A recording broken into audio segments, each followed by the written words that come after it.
Ayaw na namin tumanggap ng ganitong edad, sir. Pasok, sino yan? Magandang umaga po, sir. Ano po sa atin? I-apply muna ako sa trabaho dito sa kumpanya niyo, sir. Ano po nga applyan natin, sir?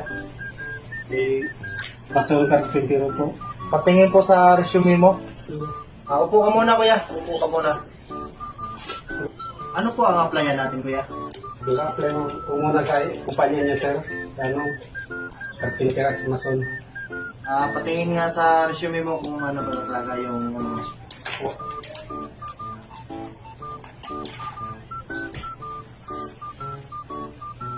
carpenter ka pala, kuya. Mason. Ilang taon ka na po, kuya? 63 na po. Hindi nyo ba alam, kuya, ang lahat ng mga company ay hindi na po tumatanggap ng 63 pataas. Basta senior na. Wala na ba tayong pag-asa matanggap sa kumpanya niyo, sir? Pag ganitong edad, nga, kaya pa natin magtrabaho? Ayaw na namin tumanggap ng ganitong edad, sir. Hindi mo na kaya magtrabaho sa edad mo niyan. Mahina ka na. Kung matanda na tayo, sir, hihinto na ba tayo sa pagtrabaho?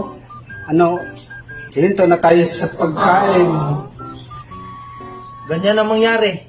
Kung matanda na ba, sir, gagawin lang kami ng sardinas? Ano naman ba ang pagkain namin araw-araw?